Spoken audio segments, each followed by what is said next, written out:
अस्सलाम वालेकुम, कैसे हैं आप सब? उम्मीद करती हूँ आप सब बखैरियत वाफ़ियत होंगे। अल्हम्दुलिल्लाह मैं भी ठीक-ठाक। अल्लाह ताला आप लोगों को ऐसे ही खुश रखे हमेशा और हर तकलीफ़, हर बीमारी और हर रंज व अलम से दूर रखे। और अल्लाह ताला आपकी तमाम दिली जायज़ तमन्नाओं को भी पूरा करता रहे। आमीन सुम्मा आमीन। और आप लोगों का प्यार मुझ तक पहुँच रहा है सब्सक्राइब के ज़रिए, लाइक के ज़रिए और कुछ कमेंट्स के ज़रिए। कुछ इसलिए कि आप लोग करते ही नहीं हैं ना कमेंट ज़्यादा। करिए, अगर मेरी भेजी हुई कहानी आप लोगों को पसंद नहीं आती है, आप लोगों को अपलोड की हुई कहानी पसंद नहीं आती है, तो उसके बारे में भी लिखिए कि आप लोगों को नहीं पसंद आई है। आप लोग क्या सुनना चाहते हैं, आप लोग क्या चाहते हैं, आप लोगों को कौन-सी कहानियाँ पसंद है, क्राइम पसंद है, सस्पेंस पसंद है, हॉरर पसंद है। जिस किस्म की आप लोगों को पसंद है तो आप लोग बताइए, मैं उस किस्म की कहानियाँ आप लोगों के लिए ढूँढ कर लेकर आऊँगी। अभी की नहीं, बहुत पुरानी-पुरानी कहानियाँ ढूँढ कर लेकर आऊँगी इंशाल्लाह, तो आप लोग मुझे बताइए तो सही। ठीक है, चलिए आप लोग इंशाल्लाह ज़रूर बताएँगे।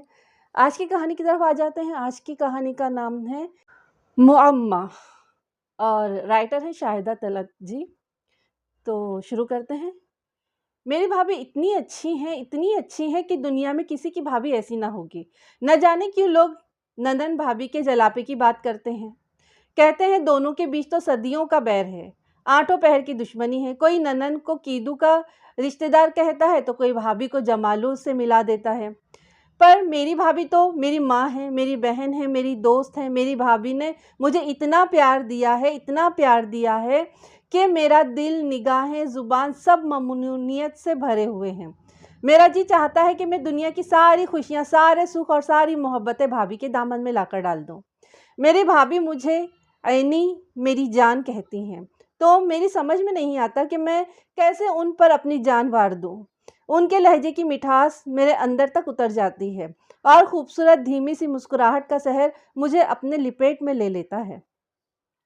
मैंने कभी किसी चेहरे पर ऐसी खूबसूरत मेहरबान मुस्कुराहट नहीं देखी। मुस्कुराहट तो बस मेरी भाभी के चेहरे पर ही सजती है। भाभी हैं भी तो इतनी प्यारी, गुलाबी-गुलाबी सी, जैसे साफ शफ़ाफ जिल्द के अंदर गुलाल झलकता हो और ऐसा मीठा नर्म लहजा कि बस सुनते ही जाए और दिल न भरे। जब एलू अपनी भाभी के ज़ुल्म-ओ-सितम की दास्तानें सुनाती है, तो मेरा दिल मज़ीद शुक्रगुज़ारी के जज़्बात से भर जाता है।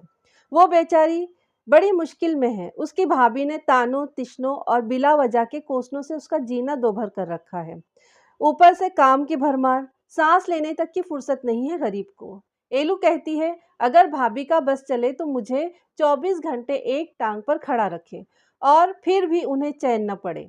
सारा दिन फिरकी की तरह घूमती हूँ, खाना पकाती हूँ, घर की सफाई, बर्तनों और कपड़ों की धुलाई और बहुत सारे यहाँ वहाँ के काम और बीसों बखेड़े। रात गए कहीं बिस्तर पर जाना नसीब होता है तो भाभी अनसिले कपड़े हाथों में थमा जाती हैं कि महारानी आराम बाद में कर लेना, पहले ये कुशन सी दो, या फिर ये भी कि कपड़े ये मुझे सुबह तक तैयार चाहिए हर हाल में। अब चाहे थकन से जिस्म टूटे या नींद से आंखें बंद हो उनकी बला से। अभी कल ही की बात है, वो मेरे कमरे में आते ही बिस्तर पर गिर गई और लंबे-लंबे सांस लेने लगी। क्यों, खैर तो है? क्या कोई पीछे लगा हुआ है जो यूँ हाँफ रही हो? मेरे पूछने पर उसने आह भरकर कहा, मेरे पीछे तो एक ही बला लगी है, उम्र भर की। मुश्किल से जान बचाकर भागी हूँ। मैं चुपचाप उसे देखती रही कि खुद ही सब बता देगी। हफ्ता भर से भाभी की माँ और बहनें आई हुई हैं। खाने पका-पका कर और बर्तन धो-धो कर मेरी हथेलियाँ घिस गई हैं। फिर भी भाभी के तेवर है कि बल ही नहीं जाते। हर चीज़ में नुक्स, हर बात पर एतराज़। आज मुझे बुखार था, फिर भी भाभी ने लिहाज़ न किया। सुबह से काम में लगी हुई हूँ। चक्कर आ रहे हैं। अब भाभी अपनी बहनों के साथ शॉपिंग के लिए गई हैं तो मैं थोड़ी देर के लिए इधर निकल आई हूँ। मेरे अंदर इतनी घुटन थी और दिल में इतना बोझ था कि मैं तुमसे न कहती तो मर जाती। वो अपनी कनपटियाँ दबाने लगी। हौसला करो, अल्लाह के यहाँ देर है अंधेर नहीं। कभी तो तुम्हारी सुनेगा। उसी वक्त फरीना भाभी हंसती मुस्कुराती चाय लिए हुए अंदर चली आई। एलू ने उन्हें सलाम किया। भाभी ने मीठे लहजे में उसको सलाम का जवाब दिया और दुआ दी। हाल अहवाल पूछा, सैंडविच, निम्को और चिप्स से मुदारात की और चाय देकर चली गई। मुझे अपने आप पर रश्क आने लगा। कितनी खुशकिस्मत हूँ, मेरी भाभी मेरी सहेलियों की कितनी इज्जत करती हैं। اور ایلو کی بھابھی وہ تو کسی سے بھی سیدھے منہ بات ہی نہیں کرتی۔ ایلو کی سہیلیوں کو دیکھ کر ان کے چہرے کے زاویے بگڑنے لگتے ہیں اور ان کا رویہ اور زیادہ تلخ اور سرد ہو جاتا ہے کہ آدمی خواہ مخواہ شرمندہ ہو کر رہ جائے۔ ایلو اس بات سے بہت چڑھتی تھی کہ اس کی بھابھی کے غلط رویے کی وجہ سے اس کی سہیلیاں اس سے ملنے نہیں آتی۔ ایک میرے سوا سب نے اس سے ملنا چھوڑ دیا ہے۔ مجھے تو اس پر ترس آتا ہے، بیچاری پر سارے گھر کا بوجھ ہے۔ خیر کام تو میں بھی کرتی ہوں، اسکول اور کالج میں پڑھتی تھی تب بھی واپس آ کر بھابھی کو کسی کام کو ہاتھ لگانے نہیں دیتی تھی۔ بھابھی کے سر میں اکثر درد رہتا ہے، یوں بھی میرا جی نہیں چاہتا تھا کہ وہ میرے سامنے کسی کام کو ہاتھ لگائیں۔ وہ بیچاری تو بہت منع کرتی ہیں، میرے ہاتھوں سے برتن لے لیتی ہیں، جھاڑو پکڑ لیتی ہیں کہ رہنے دو میں کر لوں گی، تم تھکی ہاری آئی ہو آرام کرو، حالانکہ ان کا اپنا سر درد سے پھٹا جا رہا ہوتا ہے۔ مجھے ان کی محبت پہ پیار آ جاتا، میں زبردستی انہیں اپنی قسم دے کر کام سے روک دیتی ہوں اور سپاس گزاری احسان مندی کے احساس سے سارا کام اتنی تیزی سے نمٹاتی ہوں کہ وہ بھی میری پھرتی اور تیزی دیکھ کر حیران رہ جاتی ہیں۔ کبھی کبھی پوچھ بھی لیتی ہیں، اینی تمہارے قبضے میں کیا کوئی جین ہے جو اتنی جلدی سارا کام کر لیتی ہو اور تھکتی بھی نہیں؟ میں ہنس پڑتی، ہاں واقعی میرے پاس جین ہے، بہت بڑا جین، تبھی تو مجھے تھکن کا احساس نہیں ہونے دیتا۔ اچھا؟ بھابھی میری چمکتی آنکھوں اور ہنستے ہونٹوں کو حیرت سے دیکھتی۔ بھلا کیا نام ہے اس جن کا؟ محبت، میں آنکھیں بند کر کے مسکراتی۔ آپ کے پیار کا اعجاز، اس سے بڑا بھلا کوئی اور جن ہو سکتا ہے؟ ارے عینی میری جان، تو کیسی بڑی بڑی باتیں کرنے لگی ہے۔ وہ میرا ماتھا چومتی تو ان کے ہونٹوں کا پیار شہد سے بھرا لمس مجھے اپنی جسم میں نئی روح دوڑتا ہوا محسوس کرواتا۔ ان کی دلکش اور آسودہ مسکراہٹ دیکھ کر میں مالا مال ہو جاتی، پھر نہ کوئی طلب رہتی اور نہ تمنا۔ لوگ کبھی کبھی میرے اور بھابھی کے بیچ فاصلے پیدا کرنے کے لیے الٹی سیدھی باتیں اور من گھڑت کہانیاں سناتے ہیں، مگر میں ایسی بیوقوف نہیں ہوں جو کسی کے بہکاوے میں آ جاؤں۔ جانتی ہوں لوگ کسی کو سکھی نہیں دیکھ سکتے، ہمارے گھر کے سکون سے جلتے ہیں، اسی لیے میں کسی کی پرواہ نہیں کرتی۔ میں نے پڑھائی چھوڑنے کا فیصلہ کیا تب بھی لوگوں نے بھابھی کے بارے میں ایسی غلط سلط باتیں اڑائیں کہ میرا خون کھول اٹھا۔ اور تو اور ایلو نے بھی، جو بھابھی کی خوبیوں کی معترف ہے، پوچھنے لگی، کہیں تمہاری بھابھی تمہاری پڑھائی چھڑانے کا باعث تو نہیں ہے؟ اب اسے کیا پتا، بھابھی بیچاری تو میری پڑھائی کی خاطر اپنے کانوں کے بالے اور کنگن تک بیچنے لگی تھی۔ وہ تو میں نے انہیں منع کر دیا کہ مجھے پڑھائی کا ایسا کوئی شوق نہیں ہے۔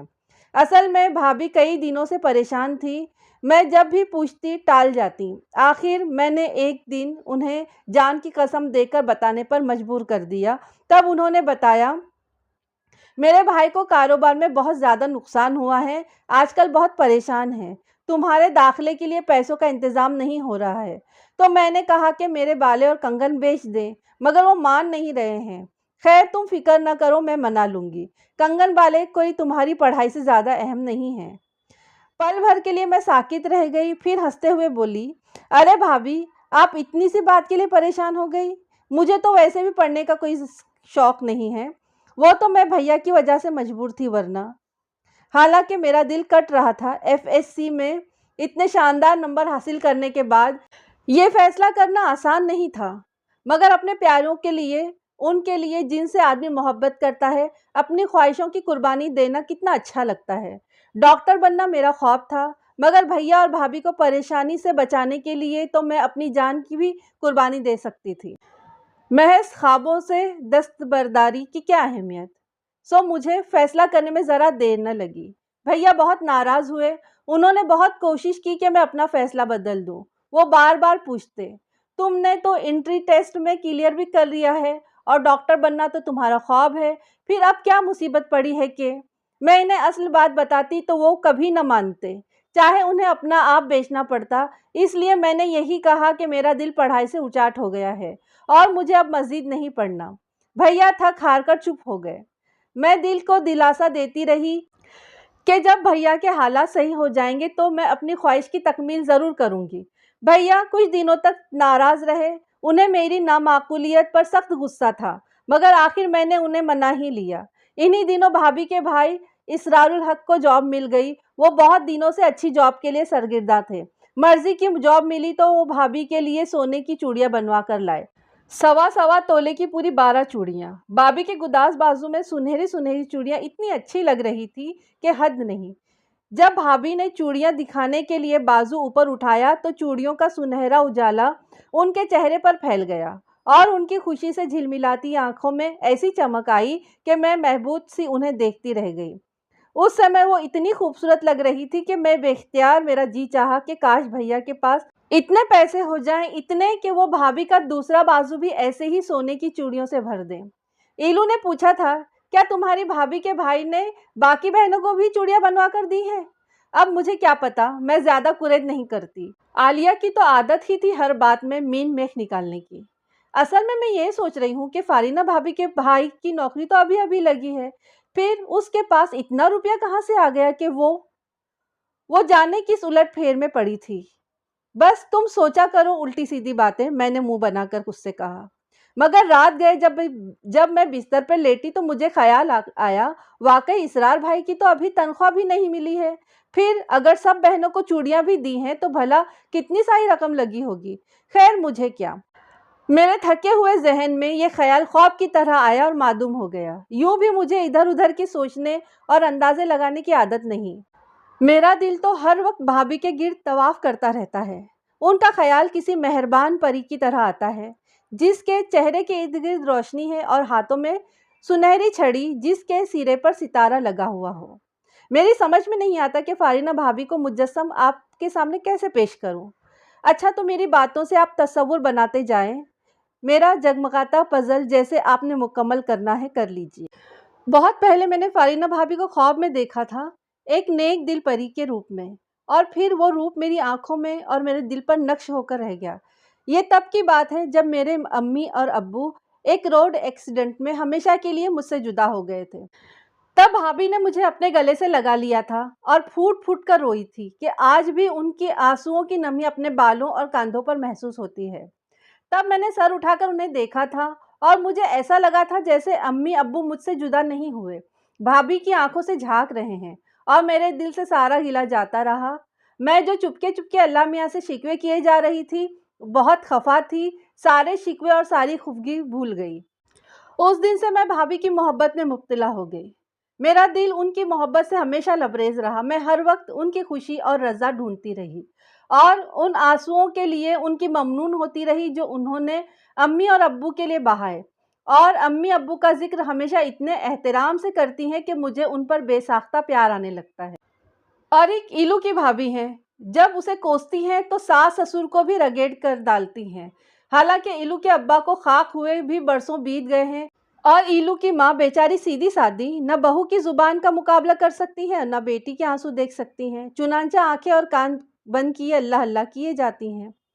और आजकल तो ईलू के दुखों में और ज़्यादा इजाफा हो गया है। ईलू के रिश्ते की बात जहाँ कहीं होने लगती है, उसकी भाभी ऐसा कुछ चक्कर चलाती है कि फिर रिश्ता तय हो ही नहीं पाता। कई लोग ईलू को देखने के लिए आए, उसे पसंद भी किया, फिर न जाने क्या हुआ कि बात बन ही न सकी। एक बार जबकि बात तकरीबन तय हो गई थी, ईलू ने खुद अपने कान से सुना, उसकी भाभी उसकी होने वाली ननन से कह रही थी, अरे तुमने आलिया में क्या देखा? न सूरत, न शक्ल, न अकल, न तमीज़, अव्वल दर्जे की फूहड़ और बदमिजाज, नाक पर मक्खी नहीं बैठने देती। मुझे तो नाको चने चबवा दिए हैं, जिस घर में जाएगी उस घर का सत्यानाश कर देगी। निरा जान का अजाब है। उस दिन ईलू बहुत रोई। अरे भाई, रोने की क्या बात है? अल्लाह ने चाहा तो तुम्हारा रिश्ता बहुत अच्छी जगह बहुत अच्छे लड़के से हो जाएगा। मैं उसे बहलाने लगी। हो चुका, वो सूं सूं करती आंसू पोंछने लगी। मुझे पता है मुझे सारी उम्र इसी जहन्नुम में जलना है। रज़िया भाभी कभी नहीं चाहेंगी कि मैं भी सुख के दिन देखूं। मगर क्यों? एक तरफ तो तुम्हारी शक्ल से बेजार हैं, तुमसे पीछा छुड़ाना चाहती हैं, फिर क्यों ऐसा करती हैं? अरे मैं तो चाहती हूँ कि दफ़ा हो मनहूस, पर कोई पूछे भी तो कमबख्त सारी उम्र मेरे सीने पर मूंग दलती रहेगी। वो हर आए गए से यही कहती हैं। तू मेरी भाभी की चालों को नहीं समझ सकती, काहे को जान छुड़ाएंगी? मुफ्त की नौकरानी जो मिली हुई है, हर एक के सामने मेरी इतनी बुराइयां करती हैं कि अव्वल तो कोई रिश्ता आता नहीं, और जो गलती से कोई अच्छा रिश्ता आ जाए तो उसे घेर कर अपने अजीज़ों में ले जाती हैं कि भाई आपका रिश्ता बहुत अच्छी लड़की से करा कर देती हूँ। इस फूहड़ बदमिजाज में क्या धरा है? नहीं, ऐसा अंधेर भी नहीं, मुझे यकीन न आया। ऐसा ही है, वो जो कस्टम वाले का रिश्ता आया था वो भाभी ने अपनी एक कजिन से करवा दिया, और अब जो लोग आए हैं उन्हें अपनी भांजी दिखाने के लिए ले गई हैं। अच्छा, मेरे लहजे में अब भी बेयकीनी थी। ऐनी, तुम बहुत खुशकिस्मत हो, तुम्हारे वालिदैन तुम्हारी बात अपनी जिंदगी में ही तय कर गए, वरना क्या पता तुम्हारा क्या हश्र होता, शायद मेरे जैसा होता। एलू ने उदासी से कहा। अम्मी अब्बू मेरा रिश्ता तय नहीं करते तो क्या फारिया भाभी मुझे बिन ब्याही छोड़ देती? हरगिज नहीं, वो मुझे चंदा और मीना से बढ़कर चाहती हैं, वो कभी मेरा बुरा नहीं चाहती। तू नहीं जानती ऐनी, ये जो भाभियां होती हैं ना, ये बड़ी फितनाजो और कमीनी फितरत की होती हैं, उनका क्या पता, एलू ने कहा। और ये जो नंदे होती हैं कीदू की जानशीन, एक नंबर की मक्कार, ये ना हो तो। तुम्हें क्यों मिर्ची लग गई? एलू ने हैरत से देखा मुझे। तुम जो भाभी को इतना बुरा कह रही हो तो मिर्ची तो लगेंगी ही ना, मैंने खूबगी से कहा। अरे मैंने कोई तुम्हारी भाभी को तो कुछ नहीं कहा। बात यह है कि ना सारी भाभियां बुरी होती हैं और ना सारी नंदे चालबाज। फिर तुम ऐसा क्यों कहती हो? अच्छा बाबा, मुझे माफ़ कर दो। तुम ही तो एक मेरी दोस्त हो जिससे मैं दिल की बात कह लेती हूँ, वरना मैं घुट घुट कर मर जाऊँ। इस जलील औरत ने मेरा जीना हराम कर रखा है। यूँ न कहो, भाई के हवाले से तो कुछ ही इज्जत कर लो उनकी। जो तुम्हारी भाभी मेरी भाभी जैसी होती तो फिर मैं पूछती तुमसे, एलू ने जलकर कहा।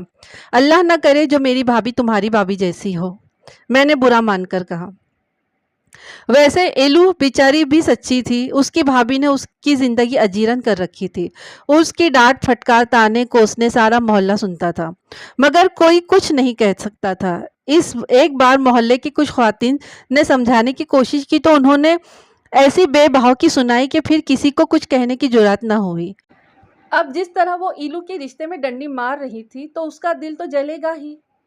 भला कोई यूं भी किसी का जीना दुश्वार करता है? उसका दिल भी है, वो भी चाहती है कि उसका अपना घर हो जहां वो अपनी मर्जी से जी सके, जहां उसको डांट डपट करने वाला, उसको फटकारने वाला कोई ना हो, जहां उसकी अपनी हुकूमत हो, कोई चाहने वाला हो। उसकी आंखें भी ख्वाब देखती हैं, और जब उसकी भाभी उन उसके ख्वाबों को आग लगा देती है तो फिर वो मुंह भर भर कर उसे बद्दुआ देती है और कोसती है और जी भर भर कर रोती है। मुझे उस पर तरस तो बहुत आता है, मगर मैं उसके लिए कुछ नहीं कर सकती। बस अल्लाह का शुक्र अदा करती हूँ कि मेरी भाभी ऐसी नहीं है। वो तो मेरा मुंह देख देख कर जीती हैं, और मेरी समझ में नहीं आता कि मैं उनके लिए क्या करूं, सिवाय इजहार ममनूनियत के मैं उनके लिए क्या कर सकती हूँ। मैं उनके आगे पीछे पीछे जाती हूँ, और शायद मैं सारी ज़िंदगी उनकी मोहब्बत का कर्ज न उतार सकूं। हाँ, ये सच है कि मेरे अम्मी अब्बू मेरा रिश्ता बचपन में ही तय कर गए थे। मुझे तो कुछ याद नहीं, पता नहीं बाकायदा मंगनी हुई थी या महज ज़ुबानी बात। न मैंने कभी पूछा, न कभी किसी ने बताया। शायद मैंने बचपन में दानियाल को देखा हो, मगर याद नहीं। दरअसल मामू अरसे दराज से अपनी फैमिली के साथ कनाडा में मुकीम हैं। अम्मी अब्बू की वफ़ात पर आए तो सही, मगर अकेले। उसके बाद भी एक बार आए, मगर बच्चों को वहीं छोड़ आए। अलबत्ता मुमानी उनके हमरा थी। अब तो कई सालों से कोई भी पाकिस्तान नहीं आया। भाभी कहती हैं बाहर रहने वालों का कोई एतबार नहीं। क्या पता उनका इरादा बदल गया हो, या लड़के ने वहीं कोई लड़की पसंद कर ली हो। मगर भैया कहते हैं कि मामू के साथ उनका राब्ता है, और दानियाल बहुत ही सुलझा हुआ लड़का है। भाभी का ख्याल है ख्यालात बदलते देर नहीं लगती, और अक्सर बचपन की मंगनियां देर पा नहीं होती। कहती तो वो भी ठीक है। अब दानियाल के जहन में अल्लाह जाने कैसी लड़की का तस्वुर हो, और मैं उसके तस्वुर पर पूरा उतरती भी हूँ कि नहीं। खैर, जब वक्त आएगा तब देखा जाएगा। यूँ भी जब भैया का राब्ता है तो मुझे परेशान होने की क्या ज़रूरत है। मैं खुद को तसल्ली देती, मगर कभी कभी अजीब से वाहमे मुझे घेर लेते। मगर जब दानियाल आया तो सारे खदशात गलत साबित हुए। वो इतना डिसेंट और शानदार था कि मुझे अपने आप पर रश्क आने लगा। भाभी की ज़ुबान तो उसकी तारीफ़ें करते नहीं थकती। ऐनी, तू बहुत खुश नसीब है। दानियाल जैसा शानदार हमसफ़र किस्मत वालों को ही मिला करता है, वो अक्सर कहती, और मैं शर्मा कर उनके शाने पर सर रख देती। मुझे याद है उस दिन जब मैंने पहली बार दानियाल को देखा था। मैं जुगनू, मीना और चंदा को होमवर्क करवा रही थी। जुगनू का दिल पढ़ाई में नहीं लग रहा था। वो बार बार कोई शरारत करता, कभी मीना के बाल खींच लेता, कभी चंदा को चुटकी काट लेता।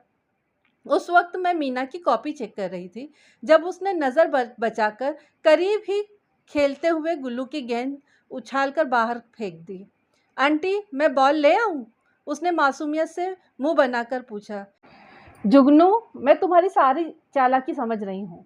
अगर तुम 1 मिनट में वापस ना आए तो मैं तुम्हें मेरे साथ किचन में बैठकर ये मजमून लिखवाऊंगी। मैंने मुझसे मुतनब्बह किया। आंटी, आप तो बहुत जालिम हैं, जालिम समाज। उसने मुंह बनाते हुए तबसरा किया और बॉल लाने के लिए बाहर दौड़ पड़ा। मुझे हंसी आ गई। जाने उसने ये लफ्ज़ कहाँ से सुन लिया था। दरअसल मीडिया ने आजकल के बच्चों को बहुत ज़्यादा तेज कर दिया है, और जुगनू तो वैसे भी नए नए लफ्ज़ बोलने का शौकीन है। वो हस्बे आदत ऊंची आवाज़ में अपने आप से बातें करता अंदर आ रहा था। मैंने कुछ खास ध्यान न दिया, मगर जब मेरे इर्द गिर्द परफ्यूम की महक फैली तो मैंने चौंक कर नज़रें उठाकर देखा तो मेरी नज़रें सियाह चमकते जूतों से होती हुई एक वजीहा शख्स की मुस्कुराती नज़रों से टकराई। एक यकसर अजनबी शख्स को यूं अपनाइए से मुस्कुराते देखकर मैं ठिठकी और कदरे पजल सी होकर खड़ी हो गई। आप? मैं दानियाल हूँ, दानियाल मलिक फ्रॉम कनाडा। उसने गालबन मेरी घबराहट से महजूज होते हुए कहा। और तुम यकीनन ऐनी हो, है ना? उसके लहजे में इश्तियाक था। दानियाल? मेरा दिल बड़े जोर से धड़का, मगर आप यूं अचानक मेरे मुंह से बेख्तियार निकला। सरप्राइज? क्या अच्छा नहीं लगा? उसने मुस्कुराकर कहा। ये मैंने कब कहा? मैंने घबराकर उसे देखा। मतलब अच्छा लगा। उसके लहजे में शरारत थी। जी, मेरी समझ में कुछ ना आया कि मैं इससे क्या कहूँ। जी आप? मेरी बौखलाहट पर वो हौले से हंसा। आगे भी तो कुछ फरमाइए, मैं मुंतजिर हूँ। मेरे लफ्ज़ जैसे गुंग हो गए थे और मेरे हाथ पांव फूले जा रहे थे। घबराकर मैंने सर झुका लिया। वाह, ऐसे हसीन बाल और ऐसा मासूम चेहरा, कहीं तुम ख्वाब तो नहीं हो? मुझे अपने सारे जिस्म का खून चेहरे पर दौड़ता हुआ महसूस हुआ। मैं भाभी को बताऊं कि आप? अल्फाज मेरे मुंह में अटकने लगे और मैं अधूरा छोड़कर भागी। अरे सुनो तो, अरे ठहरो तो सही। दानियल की आवाज़ मेरे पीछे लपकी, मगर मैं सुनी अनसुनी करके अंदर भाग गई। और भाभी दानियल के सामने बिछी बिछी जाती थी। इतनी खातिन मदारात, इतनी तवाज़े, आखिर क्यों न हो? उनकी बेटी जैसी ननन का मंगेतर पहली बार आया था।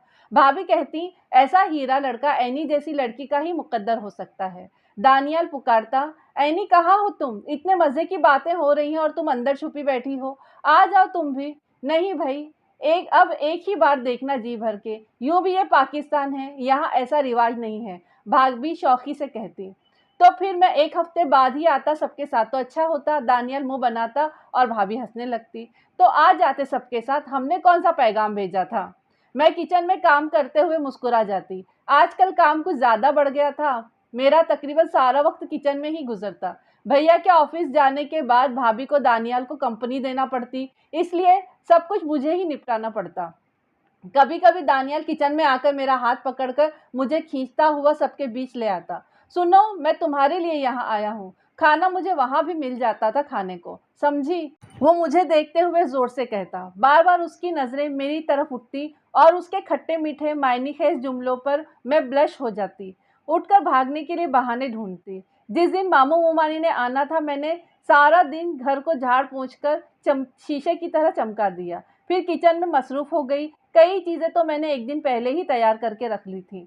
फिर भी इतना बहुत सारा काम बाकी था, और भाभी की तबीयत ठीक न थी जो मेरा हाथ बटाती। जब सारा काम निपटा कर मैं बाहर निकली, अब जल्दी से नहा लूँ तो भाभी ने पकड़ कर बिठा लिया। अरे किचन से निकलते ही नहाने न घुस जाओ, थोड़ा पसीना खुश्क कर लो। और ये तुम्हारे बाल कैसे झाड़ झनकार हो रहे हैं? लाओ थोड़ा सा तेल लगा दूँ, फिर नहा लेना। मगर भाभी, 5 बज गए हैं, वो लोग पहुंचने वाले होंगे। आप मेरी हालत तो देख रही हैं। मैंने अपने मैले सिलवट ज़दा कपड़ों की तरफ देखते हुए कहा। अरे कोई बात नहीं, वैसे भी जहाज़ लेट हो गया है। 4 के बजाय 6 बजे आ रहा है। मैंने एयरपोर्ट फ़ोन करके पता किया था। अच्छा, मैं थकी हुई तो थी ही, रिलैक्स हो गई। भाभी नर्म हाथों से मेरे बालों में तेल लगाने लगी और मेरी आंखें मूंदने लगी। कैसा सुकून था भाभी के हाथों में। फिर मैं उस वक्त हड़बड़ाकर उठी जब मामू मुमानी दानियाल भैया के साथ कमरे में दाखिल हुए। मुमानी ने भाभी से गले मिलते हुए कहा, हमारी बेटी ऐनी कहाँ है? और मैं जो शौक की सी कैफियत में खड़ी थी, घबराकर पीछे को खिसकी, मगर भाभी ने मेरा हाथ पकड़कर सामने कर दिया। ये तो है आपके सामने, ये ऐनी। उनका मुंह हैरत से खुला का खुला रह गया। वो गालबन मुझे नौकरानी समझ रही थी। मैं खिफ़्फ़त से पीछे हटी और फिर भागती हुई बाहर निकल गई। हालांकि भैया ने मुझे आवाज़ भी दी थी कि मामू से मिल लो, मगर मैंने अपने कमरे में आकर ही दम लिया। फिर आईने के सामने खड़े होकर जब मैंने अपनी सूरत देखी तो मुझे रोना आ गया। तेल में चिपड़े बालों के साथ मैं कैसी गंवार और पेंडू सी लग रही थी। क्या सोचा होगा सबने भला। और फिर मामू से मिले बगैर ही भाग आना किस कदर बद अखलाकी थी।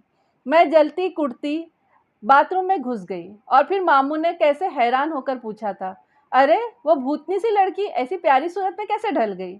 और दानियल ने चुपके से मुझे सिंड्रेला का खिताब दे दिया था।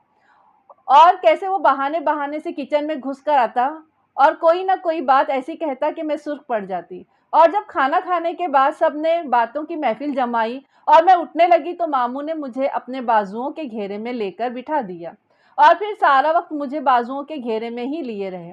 और दानियाल मुझे देखकर चुपके चुपके हंसता रहा, जैसे कह रहा हो, अब फंस गई हो ना, अब बताओ कैसे भागोगी। मैं शर्माती मुस्कुराती खुशियों की नन्ही नन्ही कलियां चुनती अपने आंचल में सजाती रही।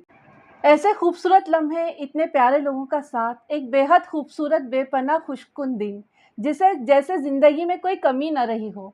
मैंने बेइख्तियार इन खुशियों की दायमी होने की दुआ की। दानियाल की कितनी ख्वाहिश थी कि मैं उसके साथ घूमूं फिरूं, आउटिंग पर जाऊं, मगर भाभी ने मुझे पहले ही समझा दिया था कि दानियाल अगर कोई ऐसी फरमाइश करे तो उसे टाल देना, क्योंकि एक तो ये नामुनासिब है, फिर मर्द ख्वाह कितना ही आज़ाद क्यों ना हो, बीवी ऐसी चाहता है जिसे सूरज की किरणें भी न छू सकी हों। ऐसा ना हो कि कल यही बात तुम्हारे लिए ताना बन जाए। सो दानियाल जब भी बाहर जाने के लिए कहता मैं हंसकर टाल देती। वैसे भाभी ना भी कहती तो मुझ में इतनी हिम्मत कहाँ थी कि दानियाल के साथ घूमूं फिरूं। मैं तो दानियाल को सामने पाकते ही गुलाबी पड़ जाती और दिल धड़ धड़ करता सीने की दीवारें तोड़ने लगता। और दानियाल कहता, तुम कैसी लड़की हो, इतनी मिन्नतें मैं अगर किसी पत्थर की करता तो उसमें भी जान पड़ जाती। क्या तुम्हारा दिल नहीं चाहता मेरे साथ बाहर घूमने फिरने को। और उसकी नाराजगी से के ख्याल से मैं घबरा कर बेख्तियार बोल उठती, नहीं ये बात नहीं है, दरअसल शादी से पहले इस तरह घूमना फिरना। मेरी जुबान रुकने लगती और पलकें झुक जाती। अच्छा, दानियल शौक होने लगता, शादी के बाद तो तुम्हें मेरे साथ घूमने फिरने में कोई एतराज़ नहीं होगा ना। मेरी पलकें मनो बोझल होने लगती और जुबान जैसे तालू से चिपक जाती। मगर जब दानियल इसरार किए जाता तो मैं इकरार में सर हिलाकर हाथों में मुंह छुपाकर भाग उठती और दानियल का भारी कह कहा कमरे तक मेरा पीछा करता। फिर न जाने क्या हुआ, मेरी समझ में तो कुछ नहीं आ रहा था। पल भर के लिए तो जैसे मेरा जहन माफ होकर रह गया था, जाने आसमान घूम गया था या जमीन मेरे पाँव के नीचे से सरक गई थी। हाँ, जब हवास जरा संभले तो भाभी मुझे गले लगा रही थी, अरे मेरी ऐनी के लिए लड़कों की क्या कमी है, ऐसी सलीकामंद और समझदार लड़की के लिए ढेरों रिश्ते हैं। यूँ इसकी मंगनी बचपन में ना हो गई होती तो अब तक ये अपनी घर बार वाली होती। और फिर कैसी हैरत की बात थी कि दानियाल का रिश्ता भाभी की भांजी से हो गया और भाभी इस कदर नादिम व शर्मिंदा गोया सारा कसूर इन्हीं का हो। वो तो भांजी की शादी में मैं जा भी नहीं रही थी, मगर मैंने कसम दे दे के उन्हें मजबूर किया जाने पर। एक तो इसलिए कि भाभी न जाती तो हर कोई पूछता और मौजू बनना मुझे पसंद नहीं था। दूसरा ये कि भाभी दिल पर पत्थर रखकर अपनी बहन से कतई ताल्लुक तो कर लेती, मगर इन्हें दुख होता और मुझे ये मंजूर न था। वो मेरी खातिर खुद पर जब्र करें और दुखी हों, और जब दानियल मेरा मुकद्दर नहीं था तो फिर किसी और का मुकद्दर ही सही, मुझे क्या फ़र्क पड़ता है।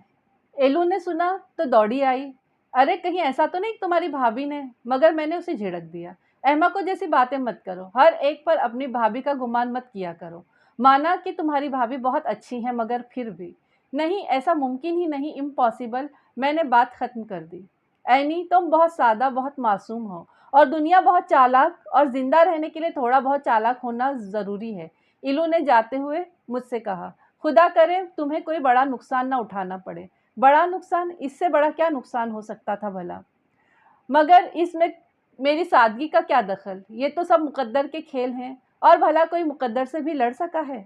कभी कभी मुझे ख्याल आता कि आखिर दानियाल ने मुझ में ऐसी क्या कमी देखी, क्या सूरत शक्ल में किसी से कम थी मैं, या मेरे अखलाक व किरदार में कोई कजी थी, या गलती हुई थी मुझसे और कहाँ हुई थी। मुझे याद करने पर भी अपनी कोई खता याद ना आती। फिर दानियाल ने यकदम से अपना आप क्यों खींच लिया। उसके जुमले, उसकी बातें, उसके वो वालेहाना अंदाज और जज्बे लुटाती आंखें, फिर बीच में ये फासले कहाँ से आ गए। मामू जाने से पहले मिलने के लिए आए, उनके कंधे खमीदा और सर झुका हुआ था। देर तक मुझे गले लगाकर रोते रहे। मेरी तो ख्वाहिश थी, पर ये आजकल के लड़के بیٹا میں بہت شرمندہ ہوں۔ ان کی آواز روند رہی تھی۔ مجھ سے کچھ بولا نہ جا سکا تو میں نے خاموشی سے ان کے ہونٹوں پر ہاتھ رکھ دیا۔ ماموں نے میری جھکی ہوئی نگاہوں اور بند ہونٹوں کو دیکھتے ہوئے میری پیشانی چوم لی۔ بیٹا، یہ اولاد کبھی کبھی بہت مجبور کر دیتی ہے، ہو سکے تو تم اپنے اس مجبور ماموں کو معاف کر دینا۔ پلیز ماموں، میں بس اتنا ہی کہہ سکی۔ وہ ہولے ہولے میرے سر کو تھپکتے رہے۔ میری مانو بیٹا تو اپنی ادھوری تعلیم مکمل کر لو، اس سے کچھ نقصان نہیں ہوگا، فائدہ ہی ہوگا، انہوں نے جاتے جاتے کہا، اور بہت اداس و دل گرفتہ چھلکتی آنکھوں اور نڈھال قدموں کے ساتھ وہ واپس لوٹ گئے۔ ان کا کہا دیر تک میرے کانوں میں گونجتا رہا۔ کیا کہنا چاہتے تھے ماموں؟ کیا یہ میری تعلیم کی کمی کی وجہ سے دانیال نے مجھے ریجیکٹ کیا تھا؟ کیا یہی چیز میری کم نصیبی کا سبب بنی؟ میں دیر تک سوچتی رہی اور الجھتی رہی، مگر کوئی وجہ سمجھ میں نہ آئی، اور جو کچھ سمجھ میں آ جاتا تو بھی میں کیا کر لیتی بھلا؟ جو ہونا تھا وہ تو ہو چکا تھا، اور ہونے کو کوئی بھی نہیں روک سکا تھا۔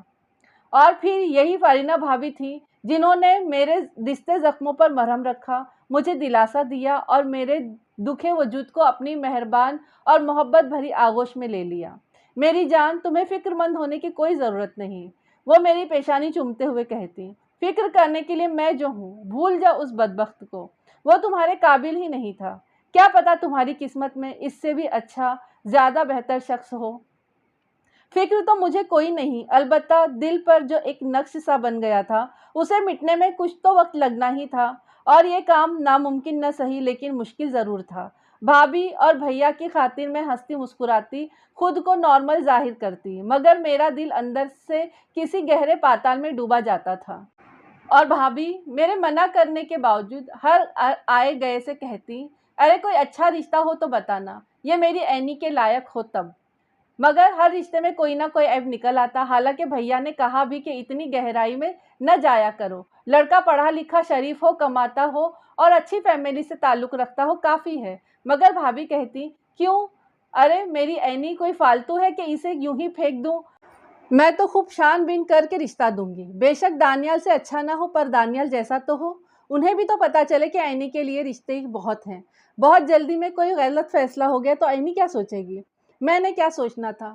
میں تو پرانے نقش مٹانے میں لگی ہوئی تھی۔ مجھے نہ بھابھی کی کوششوں سے دلچسپی تھی، نہ نت نئے آنے والے لوگوں سے، مگر پھر بھی بھابھی کی خاطر ہونٹوں پر چپ سجائے ہر آنے والے کے سامنے ٹرالی سجاتی رہی، اور بھابھی نے مانو کنویں میں ڈول ڈلوا دیے تھے۔ کیسی کیسی کوششیں نہ کی، مگر جانے کیا بات تھی، جو ایک بار آتا وہ پلٹ کر لوٹ کر واپس ہی نہ آتا، اور جو کوئی خواہش مند ہوتا بھی تو بات نہ بن پاتی۔ ایک بار تو بات تقریباً طے ہی ہو گئی تھی۔ بہت پڑھے لکھے معزز لوگ تھے، لڑکا بھی کیپٹن تھا، ہر لحاظ سے موزوں اور مناسب تھا۔ لڑکے کی بہنیں تو مجھ پر فریفتہ سی ہی ہو گئی تھیں، ان کا کہنا تھا کہ جیسی لڑکی وہ چاہتے تھے عینی بالکل ویسی ہی ہے۔ وہ میرے کپڑوں اور جوتوں کا ناپ تک لے کر چلے گئے، مگر پھر اچانک ہی منگنی سے 2 دن پہلے ان کی طرف سے انکار ہو گیا۔ بھیا کو معلوم ہوا تو بالکل گمسم ہو گئے۔ مجھے بھی عجیب سی خفت اور ذلت کا احساس ہو رہا تھا۔ کتنی مشکل سے میں نے پچھلی یادوں کو دفن کیا تھا، اور دانیال کا تصور اپنے ذہن اور دل سے کھرچ نکال دیا تھا، اور اپنے مقدر اللہ کی رضا پر شاکر ہو گئی تھی۔ مگر دوسری بار ٹھکرائے جانے کی ذلت، یا شاید میں ہی کچھ زیادہ حساس ہو گئی تھی۔ لگتا تھا سارے زخموں کے ٹانکے ادھڑ گئے ہیں، اور کہیں کوئی چارہ، کوئی مسیحا نہیں جو میرے دل کے زخموں کو رفو کرے، میرے رشتے زخموں کا مرہم بنے، جو میرے بکھرے وجود کو سمیٹ سکے۔ مگر مجھے بھیا اور بھابھی کی خاطر خود کو سمیٹنا پڑا۔ میں ایک بار پھر زندگی کی تگ و دو میں مصروف ہو گئی۔ کئی بار مجھے خیال آیا، کیوں نہ میں پڑھائی پھر سے شروع کر دوں، شاید اس طرح میں اپنے لیے کوئی بہترین راہ چن سکوں۔ پھر شادی ہی تو کوئی ایک راستہ نہیں ہے۔ کتنے لوگ تو بغیر شادی کے بھی بہت کامیاب اور آسودہ زندگی گزارتے ہیں۔ زندگی کا کوئی مقصد تو ہو، کچھ ایسا کہ میں اپنے آپ کو بیکار، عضو، معطل نہ سمجھوں۔ مگر زندگی کی روٹین ایسی بن گئی تھی کہ میں بس سوچ کر ہی رہ جاتی۔ ایک دن بھابھی کی بہن سدرا بہت دنوں بعد آئی۔ بھابھی دیکھتے ہی گلا کرنے لگی، ارے بھائی تم تو نظر ہی نہیں آتی، کہاں ہوتی ہو؟ کبھی چکر ہی لگا لیا کرو۔ کیا کروں آپی، گھر کے بکھیڑے ہی نہیں چھوڑتے۔ کام کر کر کے میری ہڈیاں تو گھس گئی ہیں، اور کام کرنے والیاں اللہ توبہ، اول تو ٹکتی نہیں، اور جو ٹک جائیں تو اول درجے کی کام چور اور ہڈ حرام۔ جب تک ان کے سروں پر نہ کھڑے ہو کر کام کرواؤ، ٹھیک سے کام ہی نہیں کرتی۔ और दिमाग देखो तो आसमान पर पहुंचा हुआ। ज़रा सा टोक दो तो काम छोड़कर ये जा वो जा। अरे भाई, पैसे देते हैं, ठीक तरह से काम तो करें। ये नहीं कि धोने के बावजूद बर्तन चिकनाई से भरे हुए हों और पोछा लगाने के बावजूद फर्श गंदा पड़ा हो। फिर कुछ कभी छुरियां गायब तो कभी चमचा। कोई कहाँ तक निगरानी करे भला। सिद्रा अपने पसंदीदा मौजू यानी काम वाली मासियों की हड हराम पर बात करते करते लम्हा भर को रुकी। और एक तो तुम्हारा घर है, हर वक्त शीशे की तरह चमकते रहता है। बर्तन ऐसे साफ शफाफ जैसे अभी अभी बाजार से आए हों। अरे ये सब मेरी ऐनी का कमाल है, भाभी ने प्यार से मुझे देखते हुए कहा और मुस्कुरा दी। तौबा, भाभी कोई मौका जाने ही नहीं देती मेरी तारीफ करने का। मैं सिद्रा से मिलकर किचन में आ गई। खाने का वक्त हो चला था। चावल भिगोए हुए थे, बिरयानी का गोश्त, चिकन कढ़ाई तकरीबन तैयार थी। मगर सिद्रा इतने दिनों बाद आई थी, मैंने सोचा कुछ एहतमाम ही कर लूं। फ्रीज किए हुए शामी कबाब निकालते हुए मैंने चिकन ब्रोस्ट बनाने का प्रोग्राम बना लिया। फिर सोचा पहले सिद्रा और बच्चों के लिए जूस भिजवा दूं, बाकी का काम आराम से होता रहेगा। हल्के फुल्के स्नैक्स के साथ जूस लेकर मैं ड्राइंग रूम में आई तो अभी तक मासियों के मौज़ों पर गुफ्तगू हो रही थी। अरे आपी, आप तो बड़े फायदे में हो, न चोरी चकारी का डर न कोई और झंझट। खूब काबू किया है अपनी ननन को, बेदाम की गुलाम, सवाब का सवाब, फायदे का फायदा।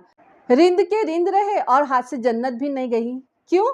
सिद्रा ने कह कहा लगाया। मैं ठिठक कर रुकी। बेइख्तियार मेरी नजरें भाभी की तरफ उठी। उनके चेहरे पर अजीब सी मुस्कुराहट थी, ऐसी मुस्कुराहट जिसे मैं कोई मायने न दे सकी। वो मुस्कुराहट एक कामयाब जर्नेल जैसी फातेहाना मुस्कुराहट थी, जैसे कोई मैदान जंग में खड़ा अपनी कामयाब हिकमत अमली पर मुस्कुराए, या जैसे कोई शिकारी अपने शिकार पर पांव रखकर खड़ा हो और मुस्कुराए। वो मुस्कुराहट मेरे अंदर ही उलझकर कहीं रह गई। फिर मैं सारा वक्त खोई खोई सी रही, किचन में काम करते हुए, खाना सर्व करते हुए, चाय बनाते हुए अजीब सी खुद फरामोशी तारी रही, जैसे मैं हूँ भी और नहीं भी।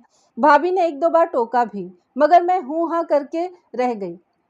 जब सिद्रा के जाने के बाद भाभी ने कहा, ऐनी मुझे लगता है तुम्हारी तबीयत ठीक नहीं लग रही है, जाओ आराम करो, किचन मैं समेट लेती हूँ।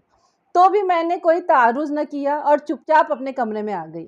मगर जब मैं बिस्तर पर लेटी और मैंने मामूल के मुताबिक भाभी के मुतालिक सोचना चाहा तो अजीब बात हुई। मेरे जहन में भाभी का वो मेहरबान परी वाला तस्वुर कायम न हो सका।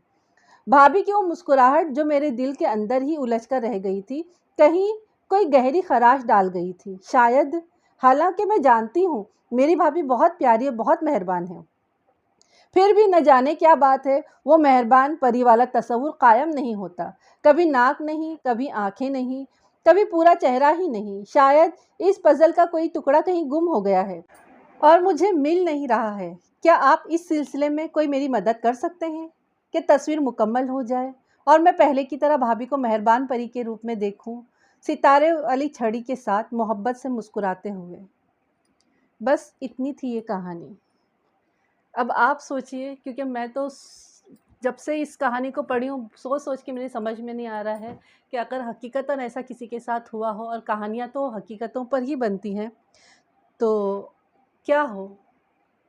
मैं नहीं कहती कि सारी भाभियाँ ही ख़राब होती हैं, सारी नंदें ही ख़राब होती हैं, लेकिन जहाँ कुछ अच्छा होता है तो जहाँ कोई बुरा भी होता है। मतलब अगर कहीं ननंद अच्छी है तो कहीं भाभी ख़राब है, कहीं ननंद ख़राब है तो भाभी अच्छी है। और बहुत खुश नसीब है वो लोग जो ननंद भाभी एक दूसरे को बहनों की तरह समझते हैं। बस अल्लाह करे सब घर में ऐसे ही हो। ये बतौर ख़ास हम औरतों के लिए, अगर हम कोई गलती कर रहे हैं तो हम अपनी गलती को सुधार लें। चलिए मिलते हैं अगली कहानी के साथ में, तब तक के लिए मुझे इजाज़त दीजिए। उसके पहले लाइक, सब्सक्राइब, कमेंट और अपनी दुआओं में याद रखिए। अस्सलाम वालेकुम, अल्लाह हाफ़िज़।